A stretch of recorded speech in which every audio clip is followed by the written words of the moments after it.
Richard, for making me a part of this venture by EACC. It is a privilege to be here, and I didn't know that this was one of the first presentations, so it's quite an honor. Wishing you I like always. success. Yeah. And thanks for the kind words too. So I will be sharing my presentation. It's going to cover study in New Zealand and at our college, and a little bit about hospitality and how it can be a good career option for students. So kia ora, welcome to New Zealand. Kia ora is the equivalent of our namaste. Um, just a sec. Right. So a little bit about New Zealand. I'll just go through this very quickly. It is a developed, politically stable nation. It's called the youngest country in the world because since it's tucked away south of Australia, it was the last to be discovered and colonized by the British. And it is known to be a very peaceful country. There's no corruption in the country. It is a melting pot of cultures of people from all over the world. A clean, green country. People there are fiercely protective of their biodiversity. It's so beautiful that it's chosen as the location for a lot of Hollywood and Bollywood films, which makes it a popular tourist destination. And it's also called the adventure sports capital of the world because a lot of dangerous and novel adventure sports like bungee jumping and jet boating and caving have originated in New Zealand. It mirrors the same government system as the UK, being a part of the Commonwealth. It's interesting to know that there's no state religion. So though Christianity is the most prevalent religion, they also have the Maoris, the indigenous population of New Zealand.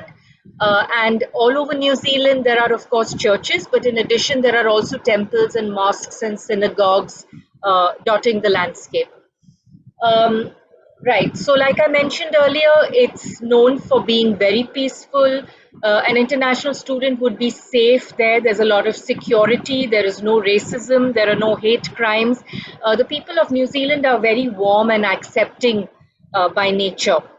Second in the world for honesty, translating into a lack of corruption and complete straightforwardness in business practices. Again, good if you want to stay there, you want to set up a business there, or you want to apply for PR or a job. It's all very, very straightforward. Eighth in the world for happiness. People there do not follow a rat race culture. They work to live. They don't live to work. And they strike a tremendous work-life balance. So they do focus and work throughout the week, but come the weekend, they all get into their camper vans or onto their bicycles and they're outdoors, spending time with their friends and family. First in the world in educating for the future. What do we mean by this? So we've seen over a period of time with the advance of technology that we're kind of in fast forward mode. What is useful today may not be useful 3 years later. We see that in the case of our mobiles, in the case of our software, in the games we play, all of that. So similarly, education too is moving by leaps and bounds. And New Zealand's education framework is known to keep up with changing times. So it's a dynamic curriculum, and there's plenty of university industry collaboration. So there's feedback from the industry to the universities telling them what is useful in the curriculum, what is redundant, and universities constantly upgrade and update their curriculum accordingly. A little more about why it's a good idea to study there is that the climate is temperate. It's not freezing cold, nor is it really hot. The seasons are reversed. They celebrate Christmas in summer, unlike the Northern Hemisphere. A little bit about hospitality and why it could be a good career option. Hospitality is not just hotels and restaurants as we know it. It also includes event management, it includes convention centers, it includes cruise liners, it includes package tours. All of that comes under the wide umbrella of hospitality. New Zealand is a very popular tourist destination, like I mentioned. So the field of hospitality in New Zealand is a very promising one, offering excellent prospects for employability as well as career progression. The population of New Zealand is around 50 lakh people, but the incoming tourist traffic as of the year 2017 was 37 lakhs. COVID, of course, has been a bit of a setback all over the world, but it's very rapidly bouncing back. And it's expected that in perhaps 3 to 5 years, the incoming tourist population in New Zealand will exceed, if not equal, their population. So the tourism sector is New Zealand's second largest export earner, and there are international hotel chains that are constructing properties there all the time, and they all require staffed, skilled staff, which means that there's a high supply of jobs in the hospitality sector. I come now to New Plymouth, which is on the North Island of New Zealand. There are two islands, as you can see in the map here. It's exactly midway between Auckland and Wellington on the North Island, located in the Taranaki region. Taranaki is the mountain that you see in the backdrop. This region has been voted by Lonely Planet to be the second most beautiful region in the world to visit. This was in 2017, but nothing much has happened to change that beauty. It's a coastal city and a port that sees a lot of industrial activity since oil and natural gas have been discovered in the last 15 years. The population of New Plymouth is around 85,000 people. Once a year, it hosts the WOMAD, which is the World of Music, Arts and Dance Festival. As you can see, performers from all over the world come to New Plymouth, and huge crowds come to watch them perform. They also have car rallies that run through the region throughout the year. And here are some visuals. That's Mount Taranaki during winter when the top is covered with snow. A New Plymouth coastal walkway that extends for the entire coast. That's 12.7 kilometers. A new bridge that's been built as part of the walkway, which is built like a breaking wave. So it's won international awards for design and innovation. New Plymouth City and some of the gardens and lakes that surround it. And now I come to PHIMS, that is the Pacific International Hotel Management School, located between Mount Taranaki on the one side and the scenic west coast on the other. That's an aerial view of the college. As you can see, these three parallel buildings are the accommodation wings. So we have 150 twin sharing rooms where students can opt to stay. And that's 300 students that we can have on campus. The shallow V-shaped building is the faculty wing wherein classes are held. The classrooms are located there. In the rear corner, we have two restaurants and a bar, and of course facilities like a swimming pool, a heated swimming pool, a squash court, a tennis court, a gymnasium, and all of that. So what makes us special? Why is it a good idea to study at PHIMS? What sets us apart from other colleges that teach hotel management? Well, PHIMS is a simulated hotel. Prior to 1995, when we were established, when our CEO wanted to set up a hotel management institute, he decided to take over a fully functioning hotel and convert it into an institute. So we are not a college that teaches hotel management. We are a hotel that teaches hotel management. When a student studies at PHIMS, he is exposed to a completely simulated, immersive learning environment. Because still today, PHIMS functions like a hotel, wherein students are the guests and the students are the management.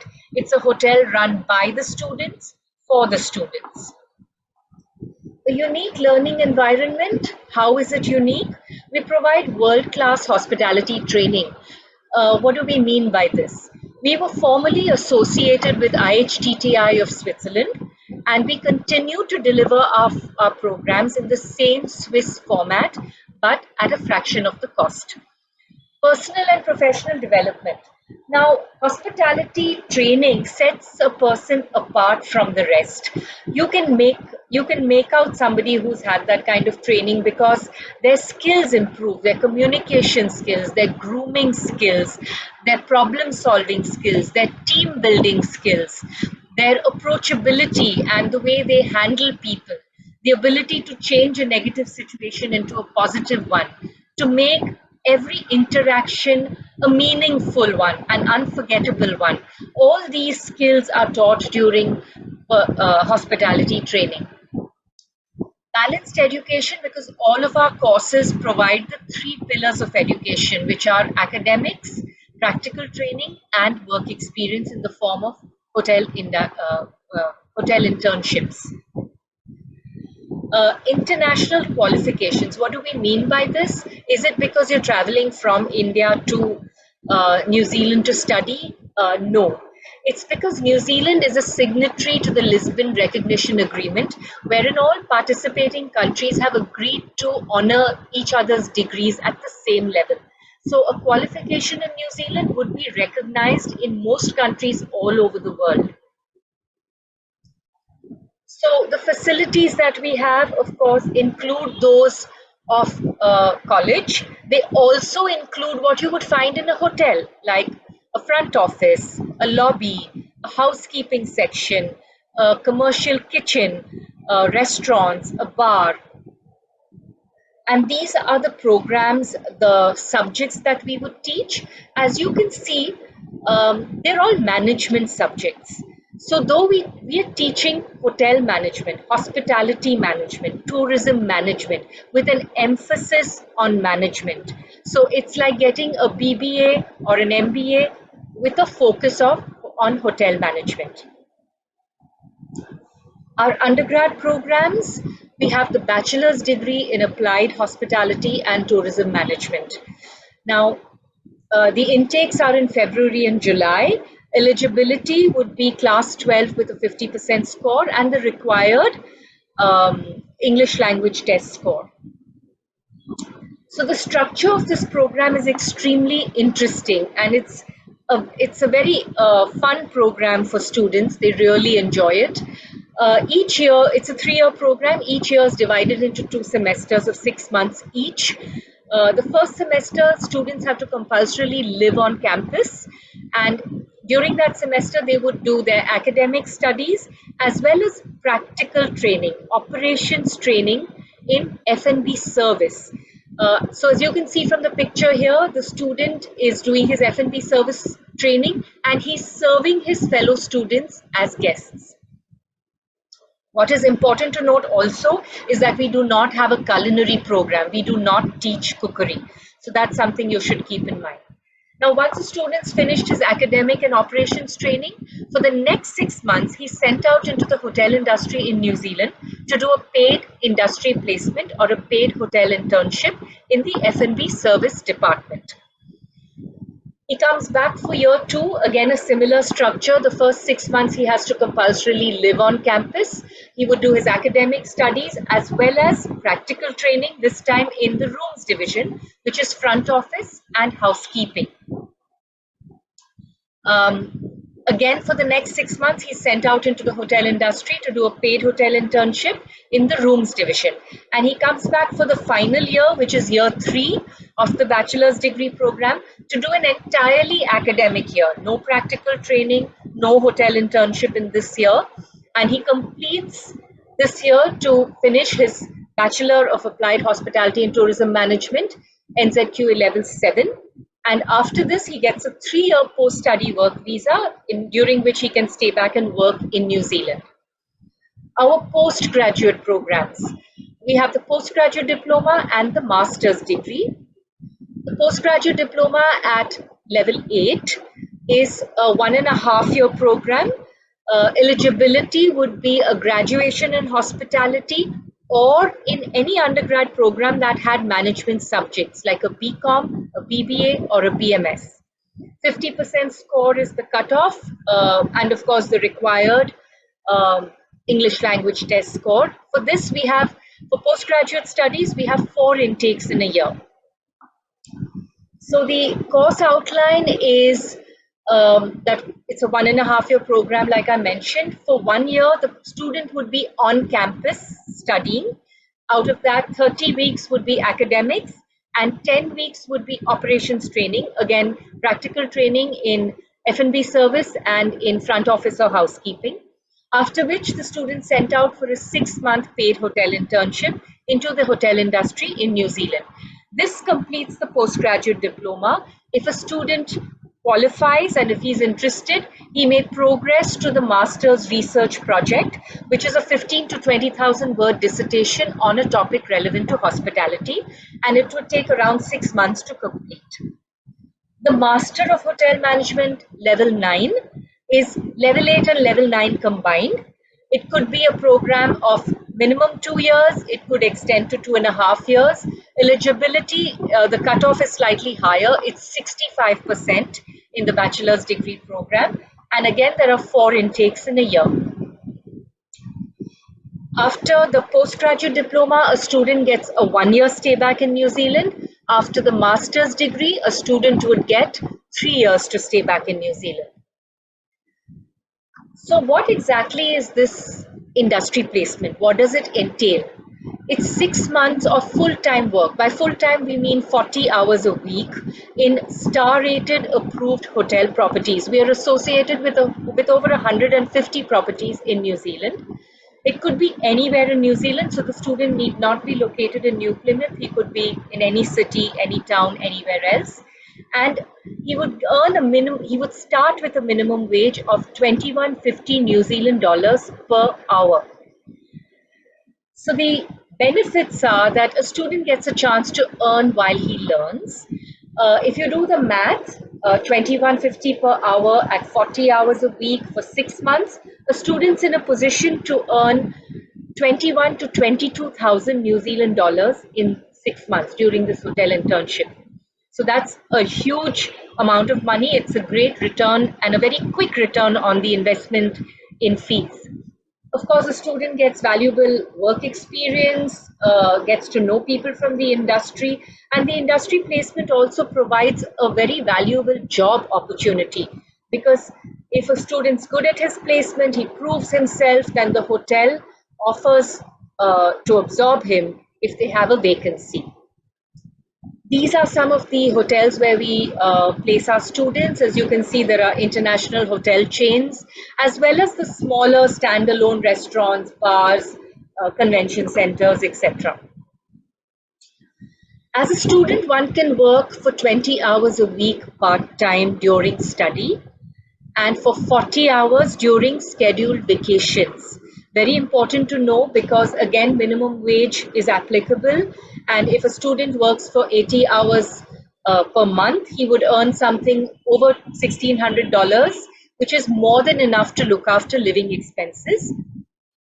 Even when a student does his internship, his hotel internship for 40 hours a week, he can still work for an additional 20 hours a week part-time, which means that the entire internship earnings can be saved. So of course, these are the documents that we need: degree results, transcripts, the English language test, and all of that. And I'll show you some visuals on the college. That's the lobby entrance, the lobby itself, the front desk. That's one of the restaurants in which all students have their meals.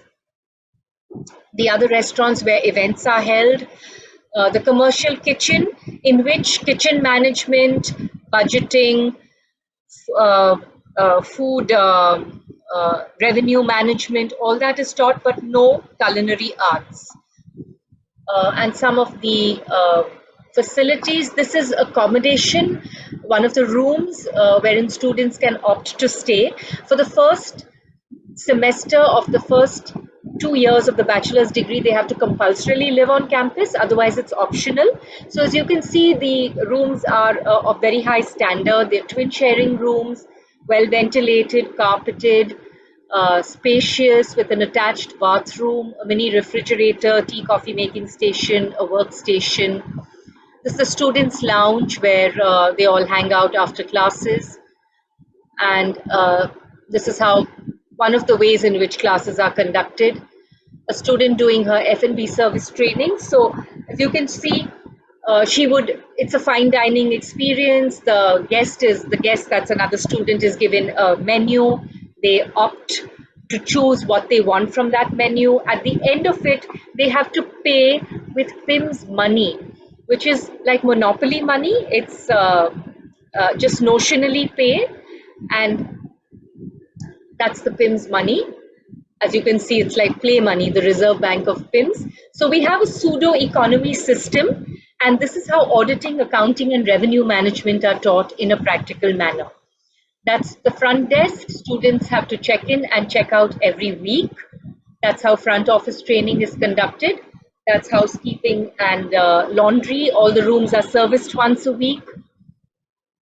So to sum up, why would PHIMS be a good idea to study at? We provide the 3 pillars of education: academic training, practical training, and real-time work experience. We have a 97% employment rate, which is really high. So the 3% are students who probably return for some reason, or they go off to set up their own businesses. It's virtually 100% employment rate. Even during COVID, all our students found jobs, all our students got their internships. 85% of our students are promoted to higher positions within a year. All our courses provide an opportunity to earn while you learn, along with valuable work experience. So I've come to an end of the presentation. I'm happy to take any questions that you all may want to pose.